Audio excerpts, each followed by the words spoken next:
thought I had horses, but I think we only got two. This one's 3/4 dog. It's just a real big dog. You goofy fart. How's it going today, guys? It's been a little friggin' nuts around here. The friggin' phone's been going off the wall with potential tractor sales or purchase by us. Treating calves for swollen navel infection, joint ill, navel ill type symptoms. Yeah, it's been a little crazy this morning already. And here we are, 1 o'clock, been going steady. And bad weather is on the way. What? Careful. Pardon? Anybody need a rooster? Careful, you don't want to slip and fall. You'll be dirtier than that horse. Alrighty guys, not much happening now after all that activity this morning, so I'm gonna let you all go, and we'll see what happens later on today. If not, we'll bring you back tomorrow. Talk to y'all later. Yep, here comes the snow again. CP and I ended up going into the city to get groceries and pick up a couple items, and yeah, it's coming down.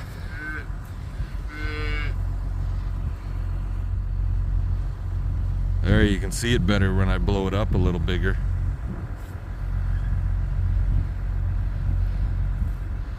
Like that guy right there, I'm not sure, 63, see his navel? See that, guys? His belly button like area, it's kind of swollen. Well, I'm watching the cows, and on all of our steers, here's another one right here, see that? How he's all swollen up like. Or this 69 right there. The fucking cows are licking on them so bad, and it's causing them fucking problems with their navels. Plus, when they're born, their navels are so huge, and that's a Simmental trait. So a lot of our steers this morning, CP and I fucking caught them all, and they all got a fucking shot again. And we got to do this 3 treatments over 9 days. We're using a drug called Nuflor for it. You can see that one. But yeah, the friggin' cows are constantly licking on, hi you, constantly licking on their friggin' navel umbilical cord area. You're a chunky little girl, aren't you? Yes, you are. Yeah, I know.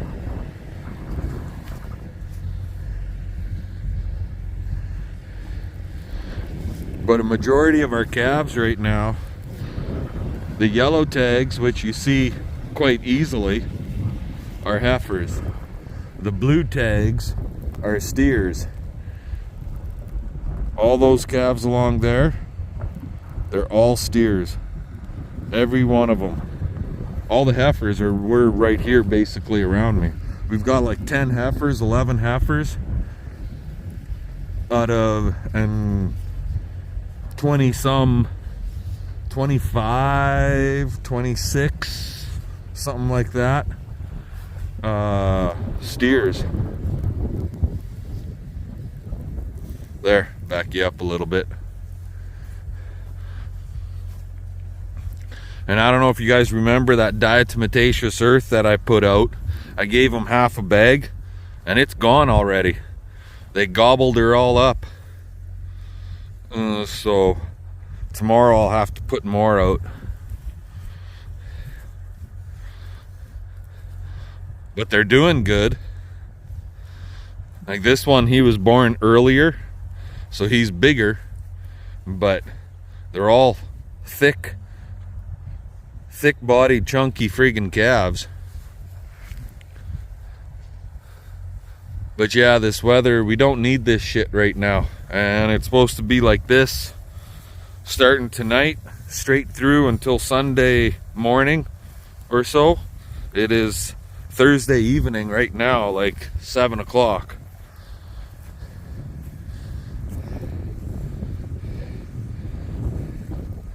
There ain't too many girls left to calve. This black one here, she's one of them that's got a calve soon. That black one's got a calve yet. This black one here, she needs to calve yet. That one, she's gonna be real late. This one here is gonna be late. There's one black girl in here, if I can find her. She's just massive. It looks like she's carrying a friggin' tiny house inside her gut.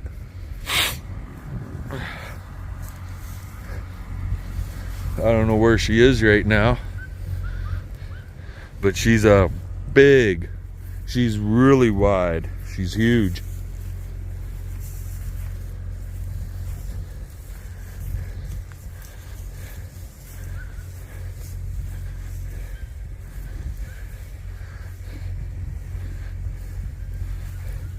Tonight I gave him a green feed oat bale. This girl is big. She's gonna be a while yet before she calves.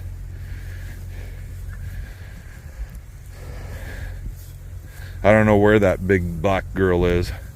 She's probably on the far side over there.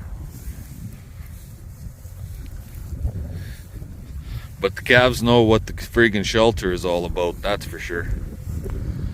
Anyway, enough of me chit-chattering. You guys aren't watching me to chit-chatter. So, we'll see what happens over the next couple weeks.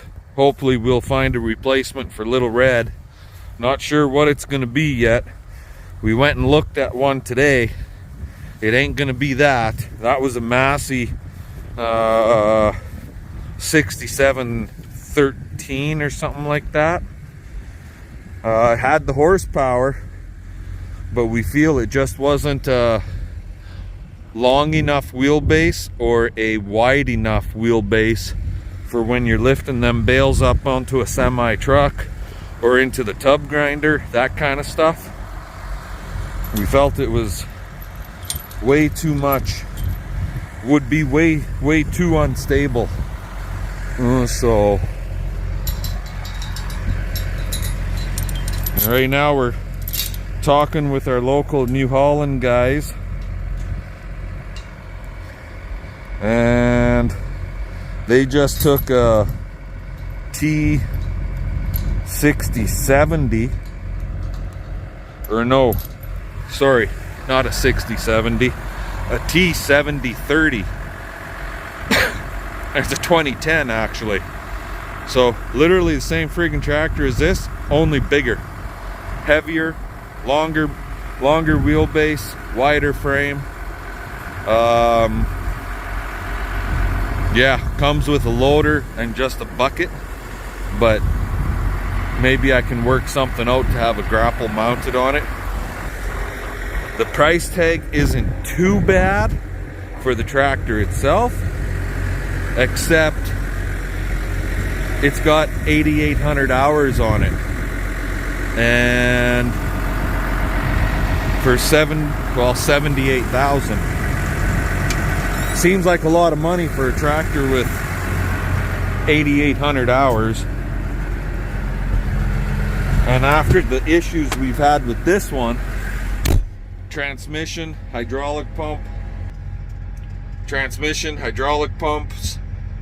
pumps, not pump, but pumps, two of them. The main hydraulic pump and then the charge pump. And a partial tranny rebuild in this guy. I'm kind of nervous about jumping into another one. I'm gonna be honest. They say that the charge pump has been replaced in this other tractor.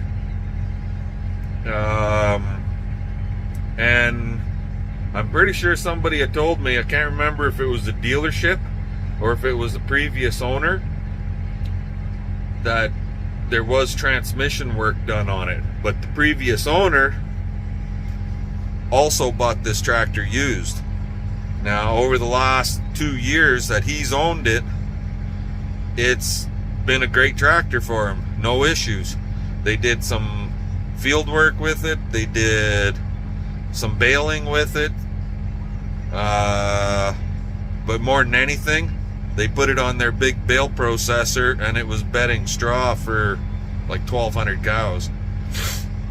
So they were processing feed, running mostly almost all straw through the bale processor on a regular basis. That was the bale processor tractor. So yeah, I don't know what the hell we're gonna do yet. We're looking at a couple of McCormick's, but those are all X6 series, so they're the lighter frame. They're narrower wheelbase, nice horsepower, like 130, 140 horse, but they're a lighter tractor. So is that going to work for us? Quite possibly. I don't know. I guess, what's a guy to do, you know? You guys tell me, what do you think, right? Do you go with the New Holland? Nice thing about the New Holland, we've got a dealership right next door here, like freaking 20 minutes away. McCormick, closest dealership is 2.5 hours away. So yeah, it's a toss-up. She's a tough one. Can't even find a case that's gonna come close to working for us. And John Deere is just out of our price range, plain and simple. I have a budget that I'm willing to spend, and the John Deere don't even come close. It's all over 100 grand. So unless I go really old, and I don't want to go that old, like we're talking 90s, then I can get one for less than 100. But otherwise, they're all over 100 grand, and they got lots of, well, from the 90s, they got a shitload of hours on them. And if I go newer, where it's got, like, let's say 8,000 hours, well, then I'm paying 100 grand plus. So yeah, she's gonna be a tough one to bite. How's that sound? Anyways, I'll let you all go, and we'll bring you back tomorrow. I'm sure we're gonna be back in by tomorrow. If this snow keeps coming the way it is, we're gonna be back into a winter wonderland. That's for damn sure. We'll talk to y'all later. Have a good one. Fun, fun, fun. Let's get her done.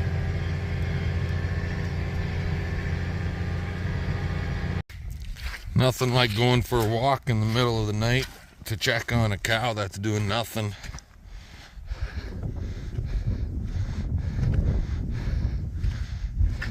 Still snow on the ground, except for where we pushed, basically.